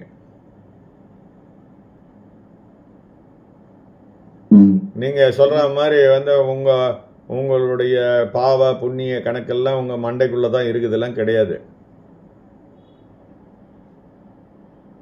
மனம் என்பது உங்க பிரெயின்ல இருக்குதுன்னு சொன்னாங்கன்னா காட்ட சொல்லுங்க. ஓகே. ஆனா நம்ம செயல்கள் எல்லாம் பிரெயின்ல கூட இருக்கு, கண்டிப்பா எல்லாமே ஸ்டாக்ல இருக்கும் சார், இல்லையா? அததான் நானும் சொல்றேன். இப்போ அதெல்லாம் இருக்குது அப்படின்னு இவங்க சொல்றத, அதாவது நான் என்ன சொல்றேங்கன்னா, இந்த லெஃப்ட் பிரெயின் ரைட்டு பிரெயின் இதுல இந்த பார்ட்டு இதெல்லாம் வந்து இதெல்லாம் செய்துன்றதெல்லாம் உண்மை. அதெல்லாம் என்ன பண்ணுதுன்னா, இந்த கால் அசையறதுக்கு கை அசையறதுக்கு இந்த ஏற்கனவே வந்து இருக்கின்ற அந்த நம்முடைய அறிவை வந்து திருப்பி எடுத்துகிட்டு வர்றதுக்கு, நாம் படித்த அறிவை வந்து திருப்பி ரிட்டர்ன் பண்ணுறதுக்கு, சரியா, இதெல்லாம் வந்து பயன்படுறதுக்கான ஹார்ட்வேர்ன்றதை புரிஞ்சுக்குங்க. ஆனால் சாஃப்ட்வேரில் தான் எல்லாமே உட்காந்துங்குதுன்றதை புரிஞ்சுக்குங்க. இப்போ க்ளவுடுன்னு சொல்கிற மாதிரி க்ளவுடில் தான் எல்லாமே இருக்குது. ஆனால் க்ளவுடில் வந்து நீங்கள் வந்து க்ளவுட் ஸ்டோரேஜில் டைரெக்டாக நீங்கள் வந்து புஸ்தகத்துக்கு கொண்டு வந்துட முடியாது. சரியா? இப்போ இந்த கம்ப்யூட்டர் இருந்தால் மட்டும்தான் அதில் வந்து பாஸ்வேர்டை போட்டு ஓப்பன் பண்ணி அதை எடுத்துன்னு வந்து பிரிண்ட் அவுட் எடுத்து ஒரு புஸ்தகமாக மாற்ற முடியும் டேட்டாஸை. அப்போ அந்த மாதிரி இருக்கிற ஒரு சூழ்நிலையில் நீங்கள் மைண்டு வந்து இதுக்குள்ள தான் இருக்கு. அதுவும் ஒன்றும் கேட்டிங்கன்னா என்னென்னா மசில் மெமரின்னு வேறு சொல்கிறாங்க.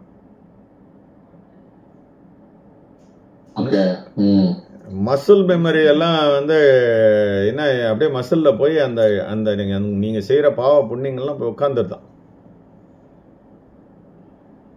அப்போ நீங்கள் போகும்போது இது எடுத்துன்னு போனால் தானே அங்கே பாவ புண்ணியங்கள் வரும் கூட. அதான் கீழே போட்டு எரிச்சிட்டாங்களே நீங்கள் செத்த உடனே. அப்புறம் நீங்கள் செய்த பாவ புண்ணியங்களும் சேர்ந்து தானே எரியுது, மசில் மெமரி ஆயிடுச்சுன்னா.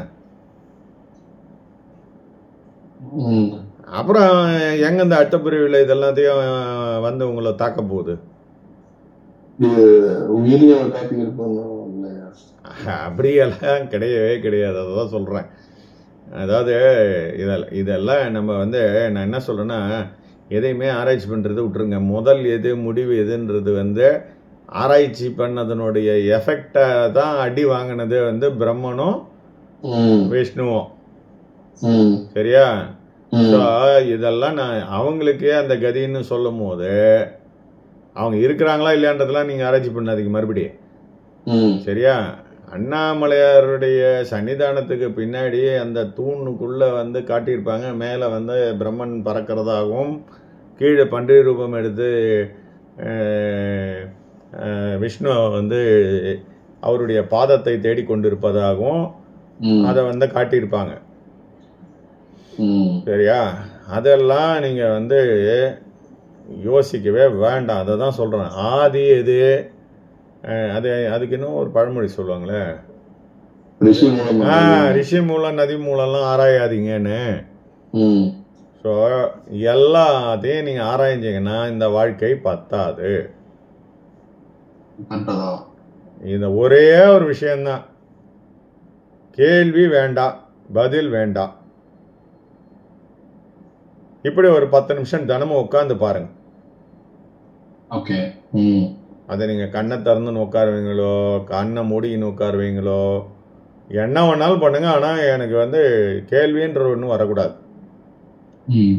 அது மாதிரி ஒரு பதில்ன்றது ஒன்றும் வரக்கூடாது. அந்த மாதிரி ஒரு வழியை நீங்களே கண்டுபிடிச்சு உட்காந்து பாருங்க. அப்புறம் உங்களுக்கு வந்து டிஃபரன்ஸ் தெரியும். சரியா? எல்லாமே ஒரு நினைப்பு தான் சார். கடைசியில வர்றது வந்து அது முடிகிறது உங்களுடைய உயிர்ல போய் என்ன ஒரு மெசேஜை கொடுக்குதுன்னா நினைப்பு தான் கொடுக்குது. உங்க ஆன்மாக்கு அது என்ன வந்து இந்த உடம்புக்கு நீங்க சொல்றீங்க வேற விஷயங்கள். இப்ப உடம்பை தாண்டி இருக்கக்கூடிய ஒரு உயிரின்னு சொல்றோமே, அந்த உயிருக்கு இந்த மெசேஜ் எல்லாம் போகுது இல்லையா? ஸோ அதுக்கு என்ன ஃபைனல் கன்க்ளூஷன் தான் பண்ணுது. அது ஃபைனல் ரிசல்ட்டை தான் அது வந்து எப்பயுமே பண்ணிக்கிட்டு இருக்குது. அப்போ எப்ப பாரு அந்த வந்து இதுவானது வந்து என்ன பண்ணுதுன்னா, ஆன்மான்னு சொல்லக்கூடிய ஜீவன் சொல்லக்கூடிய ஒன்று வந்து எப்பயுமே கமெண்ட் பண்ணிக்கிட்டே இருக்குது. புரியுதுங்களா?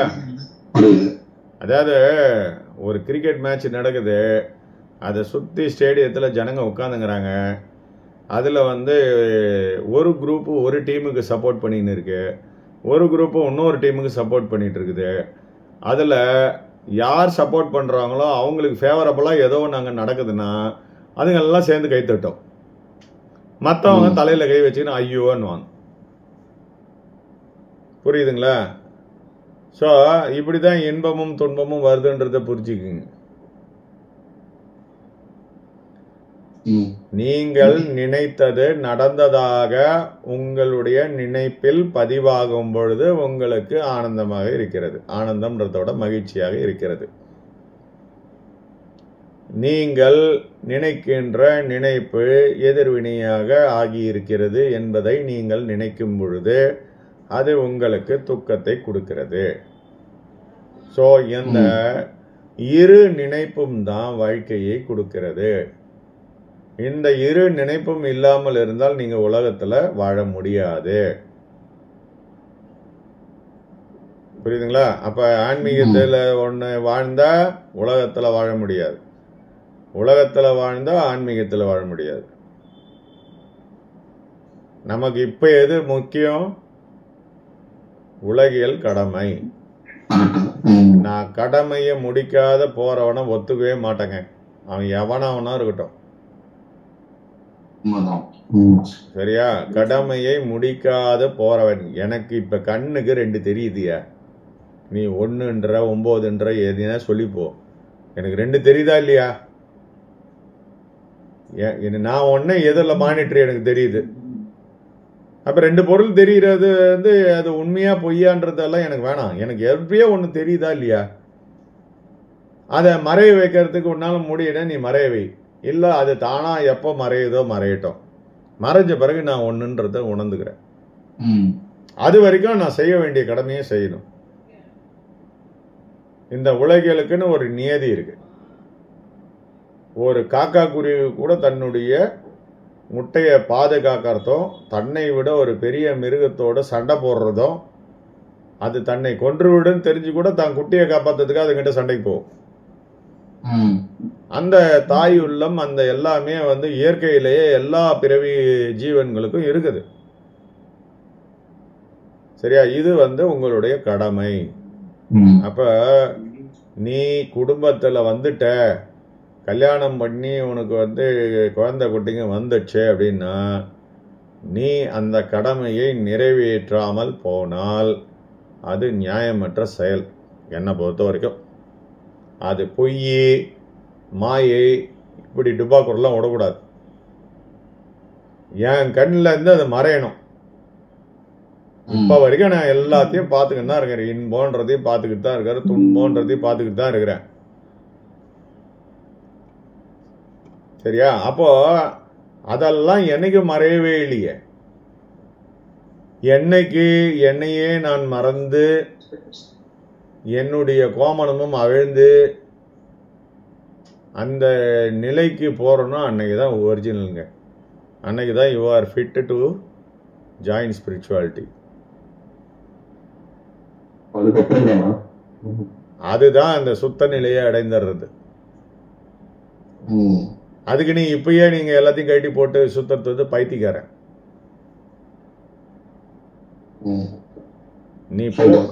நீ போட்டுங்கிறியா இல்லையான்றதே உனக்கு தெரியாமல் போக வேண்டும்.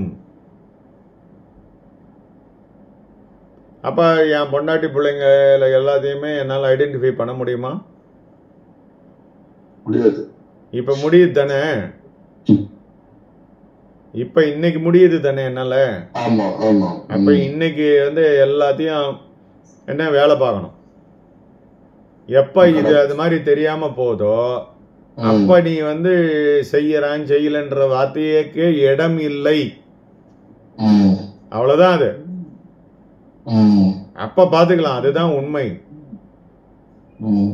நீங்க இன்னைக்கு இப்படி எல்லாம் வந்து வர்றதெல்லாம் வேஸ்ட். இது உலகத்துல எக்காச்சக்கமான டைப் ஆஃப் ஸ்பிரிச்சுவாலிட்டி யூடியூப்ஸ் கிடக்குது. அதெல்லாம் நீங்க வந்து நம்பாதீங்க. தயவு செய்து நான் என்ன சொல்றேன்னா, சித்தர்களுடைய பாடல்களை மட்டும் கேளுங்க. யாருடைய பொழிப்புரையும் கேட்காதீங்க. பொழிப்புரையை கேட்கறாங்கனாலே அவங்க வந்து அவங்களுடைய அறிவுக்கு தகுந்த மாதிரி தாங்க சொல்ல முடியும். ஒருத்தர் வாசி யோகன்னு சொல்லிட்டு வயிற்றுல காத்த நிரப்பணும்னு சொல்றாருங்க. அவரை என்னங்க சொல்றது? இத்தனைக்கும் அவர் வந்து சேலத்துல ஒரு பெரிய ஆளு.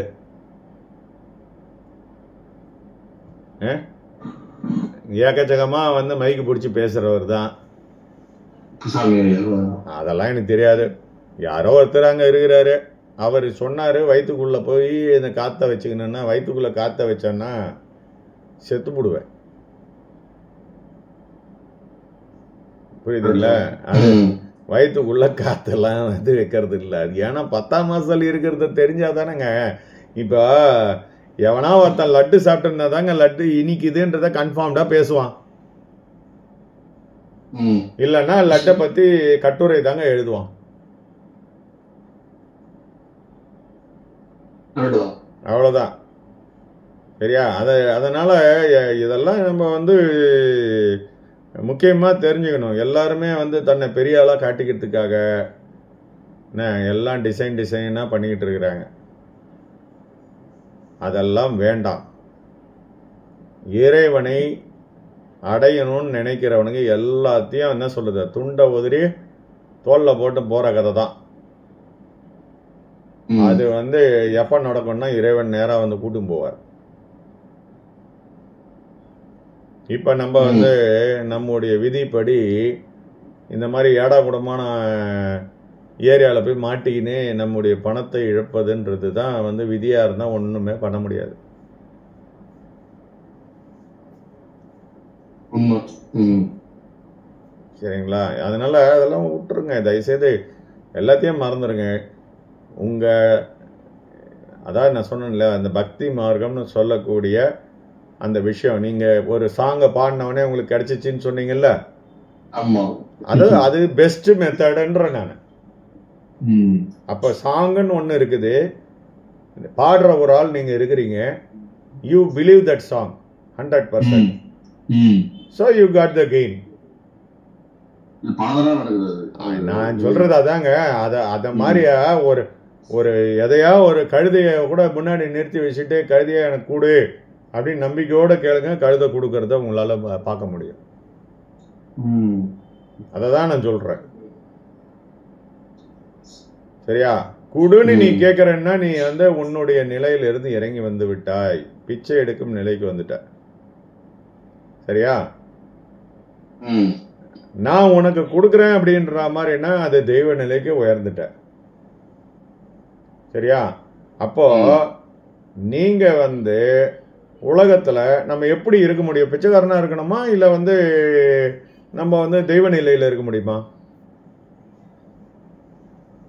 நம்ம இப்போதைக்கு பிச்சைக்காரன். அவ்வளவுதான். நான் என்ன சொல்றேன்னா, ₹1 நீ வந்து வேலை செய்து சம்பாதிச்சாலும் 5 ரூபாய் இல்ல 5 லட்சம் ரூபாய் சேலரி வாங்கினாலும் பிச்சை தான். ஆமா. ஒரு வியாபாரம் பண்ணி சம்பாதிச்சாலும் சரி. சரியா? இப்ப நீ தன்னிறைவு பெற்றவன்றது தான் தெய்வ நிலை. சரியா? ஏன் அந்த இடத்துல நீங்க வந்து எதையுமே யாருக்கிட்டையும் கேட்கறதுக்கும் இல்லை, கொடுக்கறதுக்கும் இல்லாத ஒன்னஸ் நிலையில வந்து எதுவுமே இல்லை. அங்க நீங்க வந்து சம்பாதிக்கவும் தேவையில்லை, செலவு பண்ணவும் தேவையில்லை, எதுவுமே கிடையாது. அந்த நிலையில நம்ம உலகத்துல இருக்க முடியுமா சொல்லுங்க? அதனாலதான் நான் சொல்றேன், கம்மனு பக்தி மார்க்கத்துல அமைதியா அவரவர்களுக்கு பிடித்த மதத்தில் வாழ்ந்து கொண்டு அவரவர்கள் பிடித்த கடவுளை வணங்கி கொண்டு, கடவுள் என்பவரை ஆராய்ச்சி பண்ணாமல் என் கடவுள் பெருசு உன் கடவுள் பெருசுன்னெலாம் சொல்லாம எல்லா கடவுளையும் மதிப்பாக மதித்து அவரவர்களுடைய வழிப்படி அவரவர்கள் செல்வதற்கு எல்லாரும் அனுமதிக்கணும். எல்லாரும் சகோதரர்களாக வாழுங்கள். சரியா? அன்பாக இருங்க. ஒருத்தரோட ஒருத்தர் வந்து நீ பெரியவன் நான் பெரியவன் இந்த வேலையெல்லாம் வேண்டாம். சரியா? அதை விட்டுட்டு நாம எல்லாருடைய கான்செப்டும் ஒண்ணுதான், கடவுளை நோக்கி கையேந்துகிறோம். அவ்வளவுதாங்க. அதுக்கு என்ன ஒன்னா பேர் வச்சுக்கலாம். நான் திடீர்னு வந்து ஒரு புதுசா வந்து ஒரு மதத்தை ஆரம்பிப்பேன். அது அது அந்த கடவுள் பேர் வந்து குமார்னுவேன். சரியா? அப்ப அதுக்கு ஒரு பேர் வச்சுட்டேன், அவ்வளவுதான். சரியா? இதெல்லாம் தேவையில்லை. அந்த மாதிரி வந்து எப்படி கூப்பிட்டாலும் அது யாருக்கு கேட்கணும்? கடவுளுக்கு தாங்க கேட்கும். நீ என்ன பெயரை எதற்காக நினைத்து நீ கூப்பிடுகிறாயோ அது அந்த இடத்தை போய் சேருங்க. நீங்க முருகான்றீங்க. முருகன் ஏன் சொல்றீங்க அப்படின்னா, முருகன் என்பவரை நான் இறைவனாக என்னுள்ள 100% நம்புறேன். அதனால முருகா என்னை காப்பாத்து அப்படின்னு சொல்றேன். அப்ப அவர் காப்பாத்துறாரு. சரியா?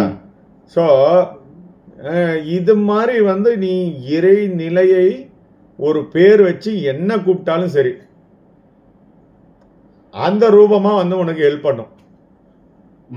எங்கெங்கிருந்து எந்தெந்த உயிர்கள் வருந்தி அழைத்தாலும் அங்கங்கு இருந்து அருள்மாம் அருட்பெருஞ்சோதி. புரியுதா? ஸோ இதுதான் சூட்சமும். இப்போ நான் ஒரு 27B பஸ்ஸு தான் இந்த ஊருக்கு போகும் அப்படின்னு நான் நினச்சின்னு இருக்கிறேன். ஆனால் பார்த்தா 30A கூட போகுமா? ஆனால் அதுக்கு தெரியல, நமக்கு முன்னாடி வந்துட்டு போயிடுச்சு. ஆனால் அதில் ஏறாமல் விட்டுட்டோம். அதுக்கப்புறம் 1/2 hour வெயிட் பண்ணி நம்ம சொன்ன பஸ் மட்டும் வந்தது. இந்த மொத்த அறிவையும் நம்ம கற்றுக்க முடியுமா? அப்போ தெரிஞ்ச வரைக்கும் வாழுங்க. சரியா? உங்களுக்கு எது தெரிவிக்கப்பட வேண்டுமோ அது தெரிவிக்கப்படும்.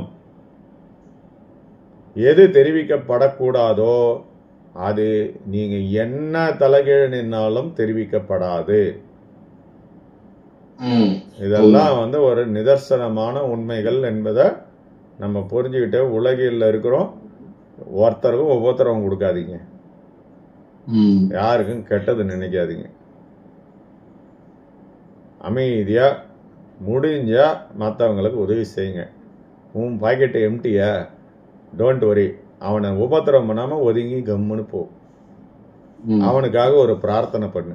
கடவுளே, என்கிட்ட காசு இருந்தா கொடுத்துருப்பேன், இல்லையே என் பாக்கெட் எம்டியா இருக்குது, அதை அந்த அந்த பர்சன் ரொம்ப வருத்தமா போறாரு, அவருக்கு ஏதாவது உதவி செய்ய அப்படின்னா அது வேற மூலியமா யாருக்கிட்டையாவது அவருக்கு உதவி போய் சேரும். எந்த ஒரு காக்கா குருவியும் தன்னுடைய இருப்பிடத்திற்கு திரும்பும் பொழுது வெறும் வயிற்றோடு திரும்புவது இல்லை. எந்த மரத்திலேயாவது சாயந்தரத்துல காக்கா கூட்டமோ இல்ல குருவி கூட்டமோ கம்மன்னு உட்காந்துங்குதா? எவ்வளவு சந்தோஷமா கீச்சு கீச்சு கீச்சு கீச்சு கத்திக்கிட்டு தானே இருக்குது. அது பயத்துல கத்துது. அப்போ அதுக்கு பொருள் இருக்குன்ற திசை தெரியுமா? எந்த இடத்துல எந்த திசையில போனா இறை இருக்க போகுதுன்னு தெரியுமா? அது பாட்டு ஏதோ ஒரு திசையில பறக்குது. ஆனா அதுக்கு வேண்டிய உணவை இறைவன் அங்கே வைத்துள்ளான், அதை சாப்பிட்டு வாழுது. இதுதான் உலக நியதி. அப்ப நம்ம எப்படி இருக்கணும் அப்படின்னு கேட்டீங்கன்னா, திமிரா அடமெண்டா நான் தான் எல்லாத்தையும் சாதிக்கிறேன், என்னுடைய அறிவினால் நான் இவ்வளோ பெரிய கோட்டீஸ்வரன் ஆயிட்டேன், இப்படி ஆயிட்டேன் அப்படி ஆயிட்டேன், இதெல்லாம் ஒன்றுக்குமே உதவாது. தன்னை படைத்தவன் இருக்கிறான் என்பதை உலகியல் ரீதியாக நீங்கள் நம்பித்தான் ஆக வேண்டும். அதுக்கு பேர் நீ என்ன வேணாலும் வச்சுக்கலாம். சரியா? ஸோ உன்னால குறிப்பிட்ட காலத்துக்கு அப்புறம் வாழ முடியாது அப்படின்றத அது ஃபிக்ஸ் பண்ணுதுன்றத நீ புரிஞ்சுக்கணும். அப்ப நீயே உன்னால எல்லாத்தையும் நானே பண்ணிக்கிட்டேன் அப்படின்னு சொன்னா ஏன் நீ செத்து போற? சாகாத. ஏன் உனக்கு வயசாகுது? ஏன் நீ தள்ளாடுற 90 வயசுல?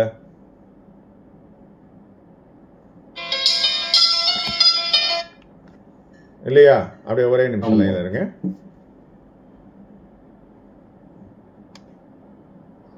அப்பா நீ க்ளோஸ் பண்ணிட்டு கிளம்பிருப்பா.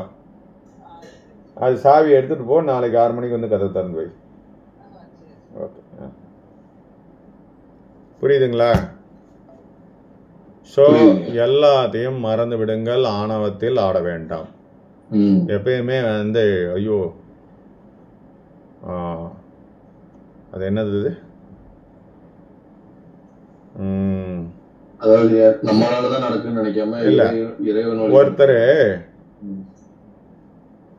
ஒருத்தருடைய நம்பரை வாங்கி நான் பேசிட்டேங்க. அவர் வந்து எடுத்துட்டு நீங்கள் யாருன்னு கேட்குறாரு. நான் வந்து இந்த மாதிரிங்க அப்படின்னு சொல்கிறேன். உடனே அவர் என்ன சொல்கிறாருன்னா, உங்களை மாதிரி சாதாரண மக்கள்லாம் என் கூட பேசக்கூடாதாச்சே, நீங்கள் ஏன் எங்கிட்ட பேசுகிறீங்க? என் பிஏ தானே உங்ககிட்ட பேசுவாங்க. நான் என்னுடைய ஸ்டேட்டஸில் இருக்கிறவங்களுக்கு மட்டும்தானே அந்த நம்பர் கிடைக்கும். உங்களுக்கு எப்படி கிடைச்சது? சரி, அவனுடைய ஆணவம் எவ்வளோ தூரத்துக்கு இருக்குதுன்னு பாருங்க. ஒரு மனிதன் மனிதனிடம் பேசுவதற்கு அவங்கிட்ட இருக்கிற ஆணவம் எவ்வளவு பெரிய தடையா இருக்குது பாருங்க. அவர் வந்து அப்படியே பெரிய கோட்டீஸ்வரர். அவரு சரியா? அந்த கோட்டீஸ்வரர் வந்து இந்த மாதிரி என்ன மாதிரி ஒரு சாதாரண மனிதர்களோட எல்லாம் பேச மாட்டாராம். நம்மளாம் அவரை வந்து ரோட்ல கூட பார்க்க கூடாதான். சரியா? அப்படி ஒரு விஷயத்தை பார்க்கும்போது நான் அதிர்ச்சி ஆயிட்டேன். நான் அப்படியே அப்படியே இப்படியெல்லாம் மனிதர்கள் இருக்கிறார்களா அப்படின்ட்டு. இதெல்லாம் ஒரு ஒரு என்ன சொல்றதுன்னா ஒரு வருட காலத்துக்கு முன்னாடி நடந்த விஷயம்.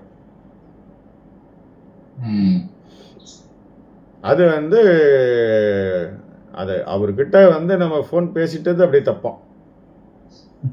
எப்படி நீங்க என்கிட்ட பேசலாம் நேரா? நீங்க போய் என் பிஏ பாருங்க.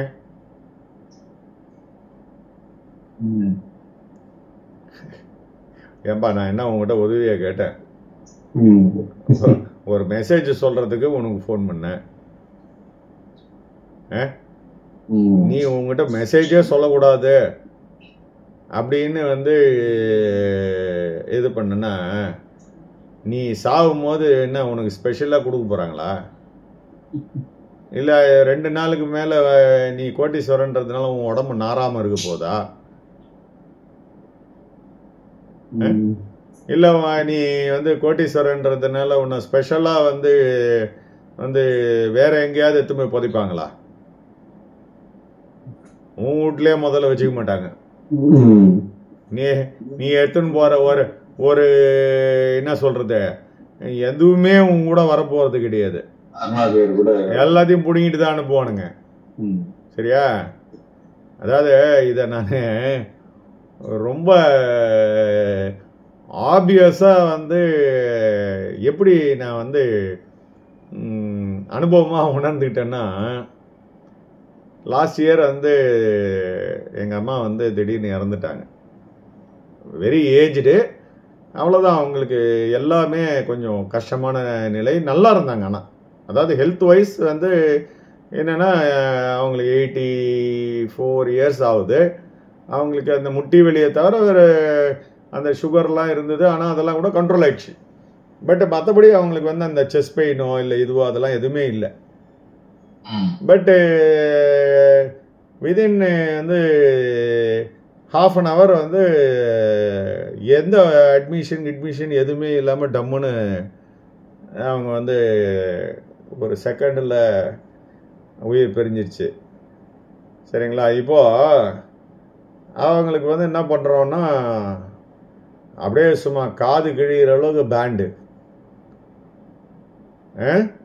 தெருவா வந்து பெரிய பெரிய பேனரு. சரியா?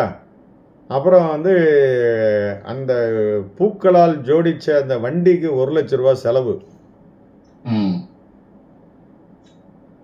இதெல்லாம் வந்து பண்ணி டண்டனக்கான்னு சுடுகாட்டு நோய் கூட்டும் போறானுங்க.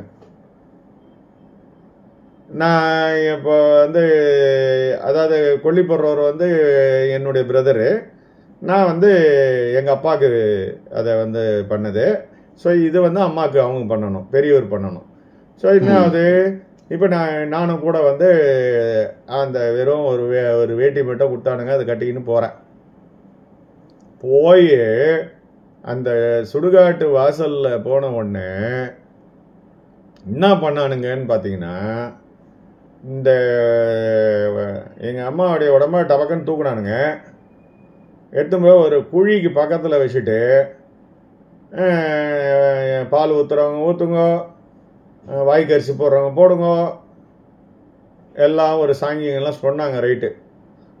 கட்சியில் என்ன பண்ணானுங்கன்னா டபக்கன் தூக்கி அந்த மண்ணுக்குள்ளே போட்டானுங்க குழியில். அட பாவி, இந்த விஷயத்துக்கு எதுக்கிட்ட ஒரு 3 லட்ச ரூபா செலவு பண்ணீங்க? இப்போ டம்மு டம்மு டம்முன்னு அடிச்சுன்னு வந்தால் தான் எங்கள் அம்மா ஏஞ்சி கேட்க போகிறாங்களா? இல்லை பேனர்லாம் வச்சாதான் எங்கள் அம்மா சந்தோஷப்பட போகிறாங்களா? இல்லை அதை பார்க்க போகிறாங்களா? யாருக்காக இதெல்லாம்? ஊர் மெச்ச பார்த்தியா எங்கள் அம்மாவுக்கு எப்படி பண்ணுற?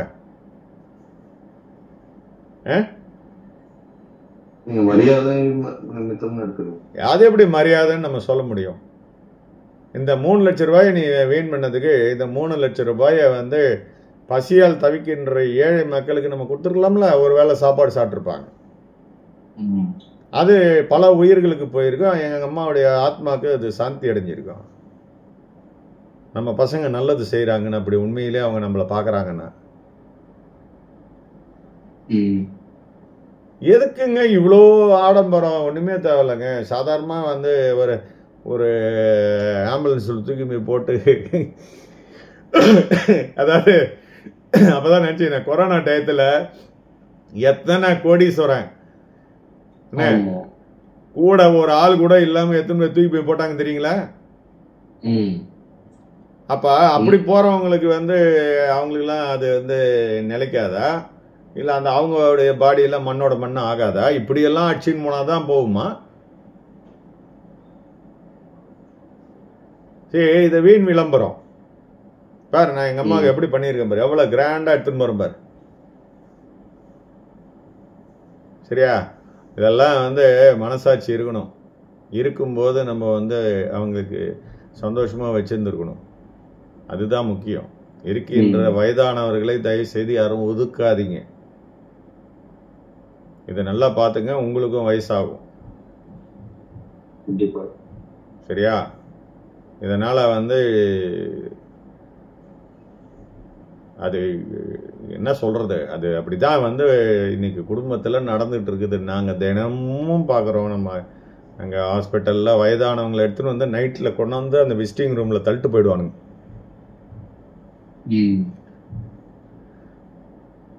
அவங்களுடைய அட்ரஸ் கேட்டால் அந்த வயசானதுங்க சொல்லாது. உங்கள் பையன் பேர் என்னன்னு கேட்டால் சொல்லாது. ஊர் பேர் எதுன்னு கேட்டால் சொல்லாது. ஏன்னா போலீஸில் பிடிச்சி கொடுத்துருவாங்கன்னு தெரியும்.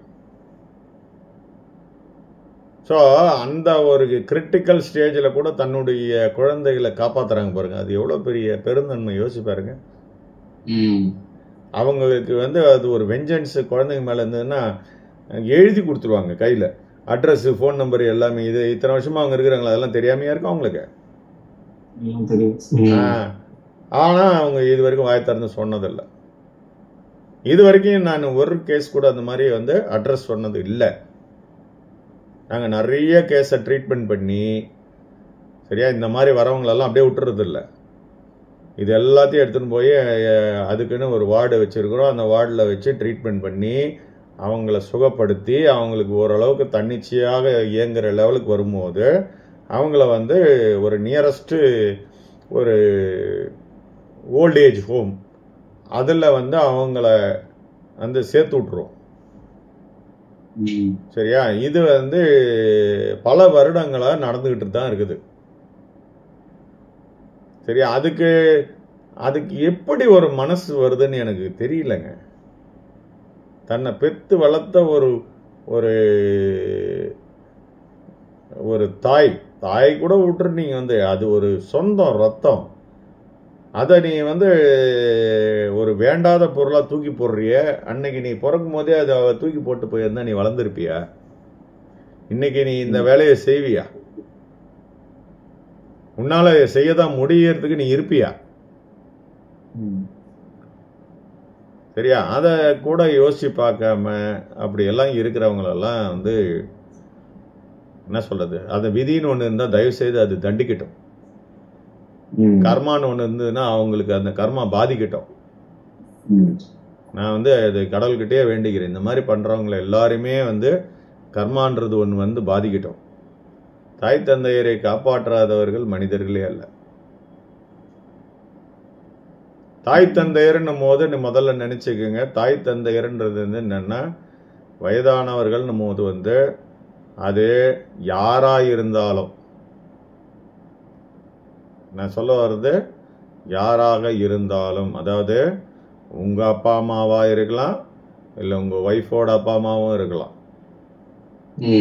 யாரா இருந்தாலும் முதியவர்கள் அவங்களும் தன்னுடைய குழந்தைகளை வளர்த்து உனக்கு கொடுத்ததுனால தான் உனக்கு ஒய்ஃபா இருக்கிறாங்க. புரியுதா? அவங்களையும் நீ நெக்லெக்ட் பண்ணக்கூடாது. அதே மாதிரி ஒய்ஃபும் சரி தன்னுடைய மாமனார் மாமியார்னு நெக்லெக்ட் பண்ணக்கூடாது. இதெல்லாம் ஒரு புண்ணிய காரியங்கள். தயவுசெய்து புரிஞ்சுங்க. அவங்கெல்லாம் பெருசா ஒன்றையும் சாப்பிட போறதில்ல, பெருசா நீ வந்து பட்டு துணி எடுத்து கொடுக்க போறதில்ல. ஏதோ ஒரு மூலையில முடங்கின்னு கிடக்க போறாங்க. அவங்களுக்கு வேண்டியது என்ன சொல்றது, 2 வாய் சோறு, அவ்வளவுதான். சும்மா அவங்கள வந்து இப்படி எடுத்துட்டு வந்து மனசாட்சி இல்லாம எடுத்தாந்து போட்டு போறீங்களே, நீங்கெல்லாம் வந்து எப்படி சொல்றது, உங்களெல்லாம் நீங்கெல்லாம் மனுஷர்களா?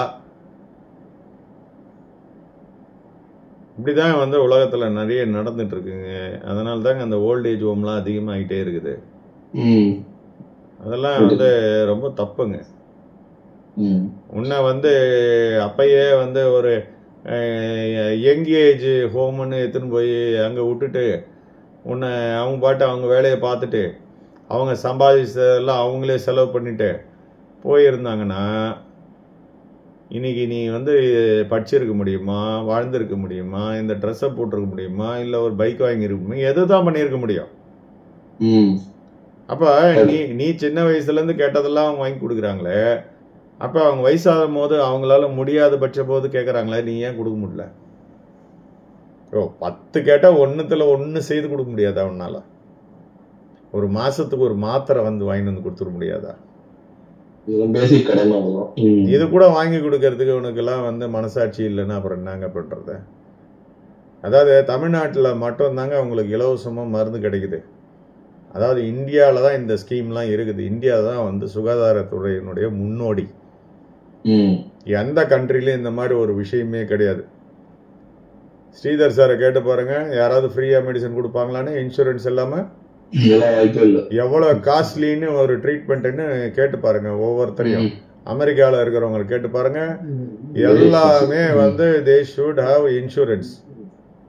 அப்ப வாட் அபவுட் அந்த ஸ்ட்ரீட்ல வாழ்ந்துட்டு இருக்கிறாங்களே ஹோம்லெஸ் பீப்புள், அவங்க எப்படி போய் ட்ரீட்மெண்ட் எடுப்பாங்க? அவன் அப்படியே சாக வேண்டியதுதான். அந்த மாதிரியா நம்ம இருக்கு? நம்ம நாட்டுல வந்து யாரு பிச்சை எடுக்கிறவங்க வந்தா கூட கவர்மெண்ட் ஹாஸ்பிட்டல்ல அலௌடு. சிங்கப்பூர்ல பிச்சை எடுக்க கூட அலௌடு கிடையாது. அததான் நானும் சொல்றேன். இங்க வந்து எவ்வளவு சுதந்திரம் வந்து மருத்துவத்துறையில இருக்குதுன்றது ஜனங்களுக்கு புரியணும். இங்க ஒரு செகண்ட்ல நம்ம போய் டாக்டரை பார்த்துடுறோம், ஒரு கேஷுவாலிட்டிக்குள்ள போந்துடுறோம். ஆனா அந்த மாதிரிலாம் வெளிநாட்டுல பண்ண முடியாது.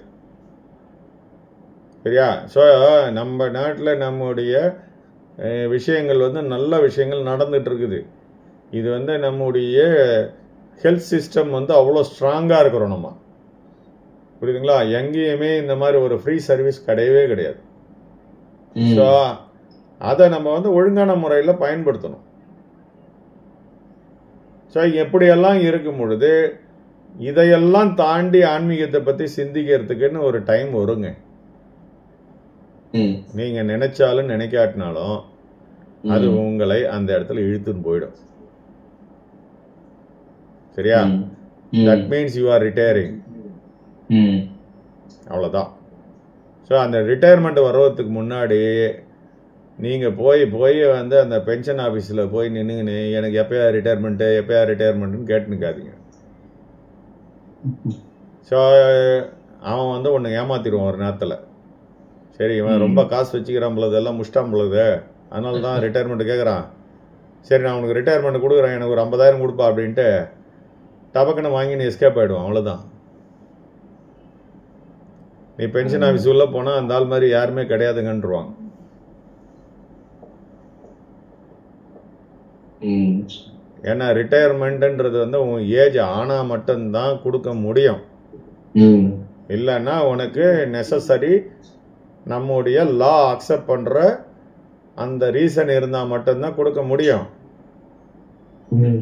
அப்படி இல்லாமல் நீ போய் போய் போய் போய் கேட்டுன்னு இருந்தால் மட்டும் கொடுத்துட்டு போகிறாங்களாண்ணா? ஏஜ் ஆயிடுச்சுன்னா ரிட்டையர்மெண்ட் ஆகிறதுக்கு முன்னாடியே போய் சொல்லணும். அவ்வளோதான். நீங்கள் உங்களுக்கு வந்து ரிட்டையர்மெண்ட் ப்ரொசீஜர் என்னன்றதை இப்போ நம்ம சொல்லிட்டோம். Hmm. You trial it by 5 to 10 minutes or 15 minutes, அவ்வளோதான். ம். அதுக்கு மேலே வந்து போகாதீங்க. ம். எதையுமே நம்மளை வந்து அந்த அனுபவத்தை அடையணுன்றதை தெரிஞ்சுக்கணும்னு நினைக்காதீங்க. இதை வந்து அறிவில் தெரிஞ்சுக்கிட்டு அமைதியாக இருங்க. அனுபவம் வரணும்னா நீ அதுவாக மாறணும். நீ வந்து அந்த அந்த கோமனை உருவுறதுக்கு போகிற நிலைக்கு தான் நீ வந்து இதெல்லாம் வரும். அப்போ வந்து ஒரு பாதி வழியில் நான் திரும்பி போகிறேன்னு அடம் பிடிச்சேன்னா ஒன்றும் நடக்காது. ம். அது அப்படியா? ரெண்டாம் கட்ட நிலை ஆயிடுவீங்க. அதை தான் சொல்ல வரேன். ம்ஹும். அதனால தெரிஞ்சுக்கின்னு கம்முன்னு இருங்க. வீணா வந்து இந்த கோர்ஸ் போகிறேன் அந்த கோர்ஸ் போகிறேன் யாராலையும் அவங்களுக்கு வந்து கற்றுக் கொடுத்து உங்களை கரை சேர்க்க முடியாதுங்க. ஓகே. இறைவனாக வந்து உங்களுக்கு சொன்னால் வழியே வேற எதுவும் நடக்காதுங்க. ம். அப்படி இருந்ததுன்னா இந்நேரம் சித்தர்கள் எல்லாம் வந்து என்ன பண்ணியிருப்பாங்க, பெரிய பெரிய ஸ்கூல் ஓப்பன் பண்ணிட்டு இருப்பாங்களே, எத்தனையோ பேர் வந்து இட்டுன்னு போயிட்டு இருப்பாங்களே. யாருக்கு விதி இருந்தோ அவங்க மட்டும்தான் அந்த ஸ்கூல்ல அந்த குருகுலத்தில் இருந்தாங்க, அவங்க போயிட்டாங்க. அவங்களுடைய சீடர்கள்னு சொல்லக்கூடிய அந்த பிராப்த கர்மா இருக்கிறவங்க தான் போனாங்க. ம். எல்லாரும் போயிடல. அதனால சும்மா அது போய் கதவு தட்டியும் கிடக்காதீங்க, விட்டுருங்க. தாராளமாக வந்து இறைவனை வழிபடுங்கள். Be good to others. இந்த ஒரே வார்த்தை தான். உங்களுக்கு வந்து பேட் அப்படின்ற ஒரு வார்த்தையை யூஸ் பண்ணாதீங்க. யாரையும் கெடுக்க நினைக்காதீங்க. வாழ்க்கையை வந்து சந்தோஷமாக வாழணும்னா நீ மட்டும் இல்லை, கூட இருக்கிறவங்களையும் சந்தோஷமாக வச்சுக்கோங்க.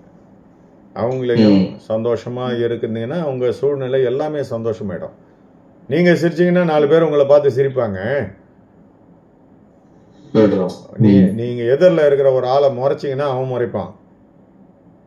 நீ அவனை சிரிச்சு ஹாயின்னு ஒரு சொல்லி பாருங்க, அவன் வந்து உடனே ஹாயின்னு சொல்லுவான். ஆளே யாருன்னு தெரியலனா கூட. குழந்தைய பார்த்து நீங்க ஏங்க சிரிக்கிறீங்க? அது கள்ளங்கப்படம் இல்லாம சிரிச்சினே இருக்குது. அதை பார்த்தவொடனே உங்களுக்கு சிரிப்பு வந்து சந்தோஷம் வருது. அது எந்த எதிர்பார்ப்பும் இல்லாம சிரிச்சின்னு இருக்குது. அது மாதிரி நிம்மதியா இருங்க. நம்ம பிளேலிஸ்ட்ல இருக்கிறத தயவு செய்து எல்லாம் வந்து ஒன்று விடாம பாருங்க. அதை வந்து இருங்க ப்ளீஸ், ஒரே நிமிஷம் ப்ளீஸ். அதை ஒழுங்காக பார்த்துருங்க. அதை வந்து ஒரு நாளைக்கு ஒன்று பார்த்தீங்கன்னா கூட ஒரு 45 to 50 டேஸில் முடிச்சிடலாம்.